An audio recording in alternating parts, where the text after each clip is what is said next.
volleyball avec Svenski Showkiss. Moi, Svensk, j'ai la chance de mettre pas une, mais deux mains sur le Die Dam, donc le Die Assault Matrix, qui est le tout nouveau chouchou sorti tout droit des studios de Die en Californie.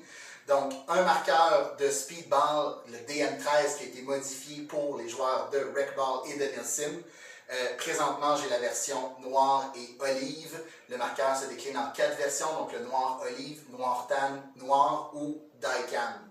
Donc, les particularités de ce marqueur-là, donc, outre la précision d'un marqueur de speedball et toutes les fonctions, toutes les particularités qu'on sait associer avec ça, on voit que c'est un marqueur qui a été très bien pensé pour les joueurs de Rec-Ball et de Nilsim.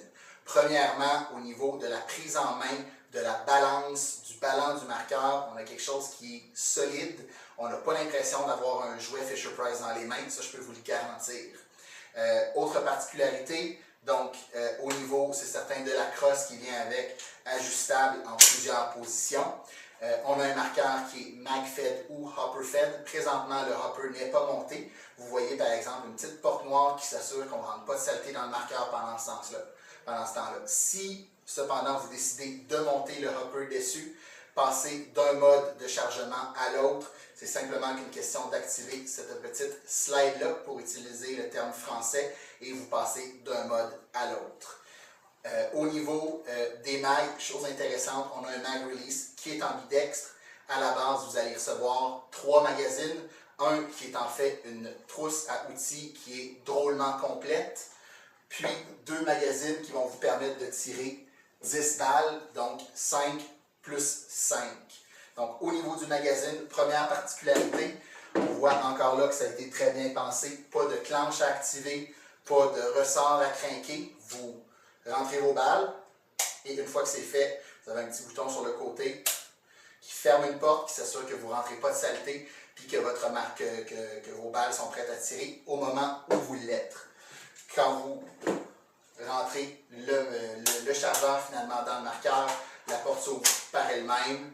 Quand vous avez fini de tirer vos 5 ou 10 premières balles, vous changez le marqueur de côté, le chargeur pardon, de côté, et c'est pas plus compliqué que ça.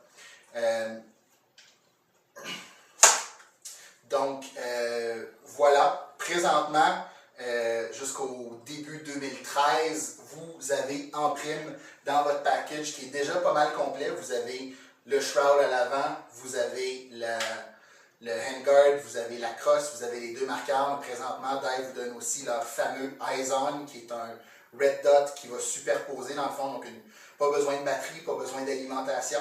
C'est simplement une fibre optique qui va concentrer la lumière, qui va donner la projection d'un red dot quand vous avez les 2 yeux ouverts. Donc, vraiment intéressant, vraiment pratique pour tirer rapidement.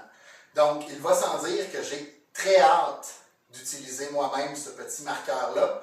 Je ne peux malheureusement pas le faire pour l'instant, mais c'est certain que quand ce sera le temps, vous allez être les premiers à le savoir. Donc, n'hésitez pas à nous suivre. Si vous avez des questions, vous pouvez les poster sur cette vidéo-là. D'ici là, merci!